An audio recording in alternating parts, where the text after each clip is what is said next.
Hello. This is the daily Human Design Energy Report for April 9th, 2023.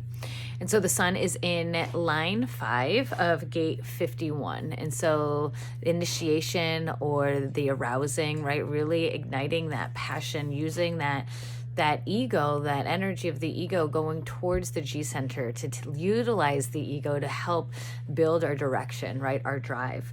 And so we get symmetry as our key word here. Perfected illumination that is grasping the nature of the shock, that can transform its normal patterns into a symmetrical adaptation that rides the shock and avoids devastation. The perfection of the warrior ego through distinctive adaptation.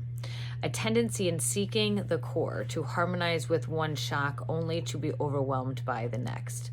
The ego to indulge in victory and lose vigilance.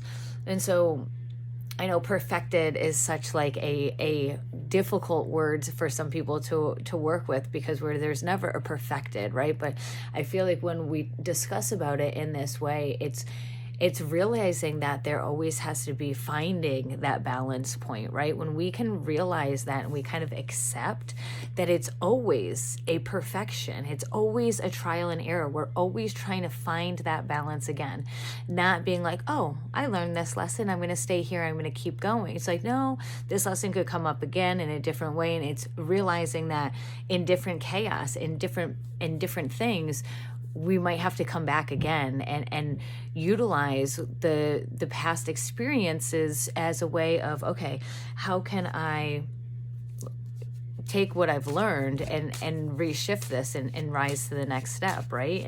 And shift from that. And so it's like finding that symmetry, finding that balance, right? We need to have it to be symmetrical in order to find that balancing point.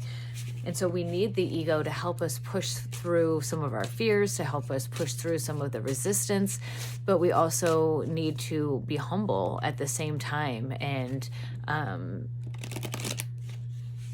need to still be willing to be teachable and coachable, and be willing to learn and see other perspectives.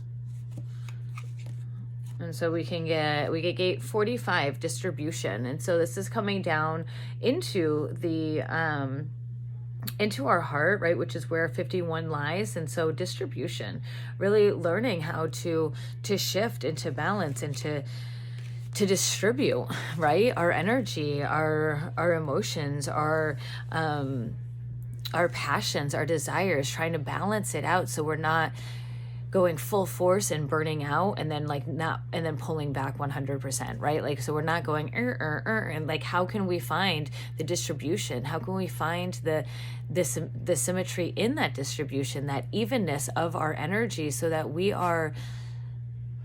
can almost visualize and sense the energy that is needed from us, and that we can then give that out, so that we're not overexerting or we're not coming up a little short, right? We want to still make sure that we find that symmetry, that balance. And so it's looking at it in so many different areas. And a lot of the times I feel like we do come out of balance because of our ego.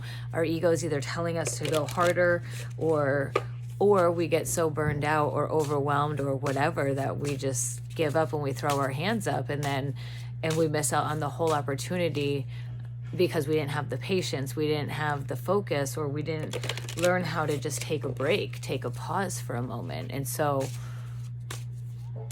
see a little fairy magic to help us go along with this energy.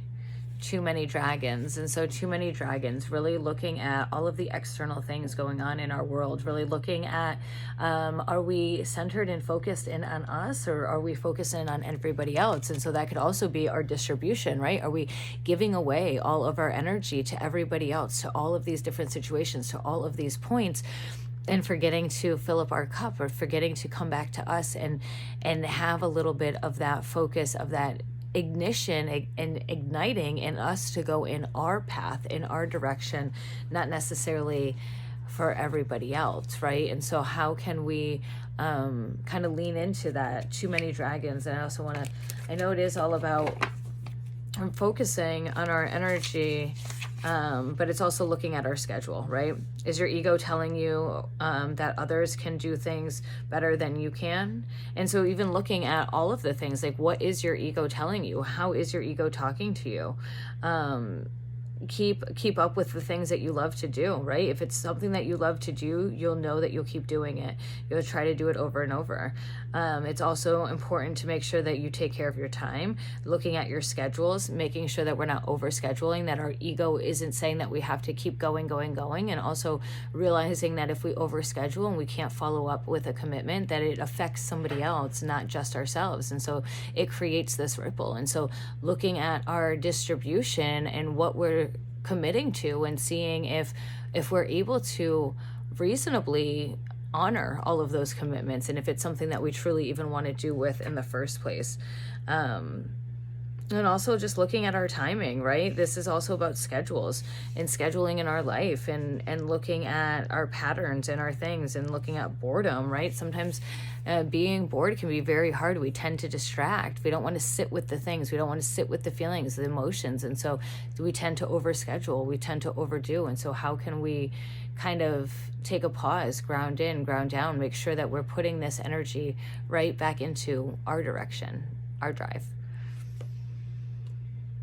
Leave some comments down below.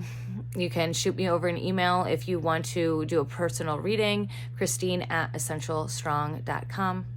Sending you all so much love.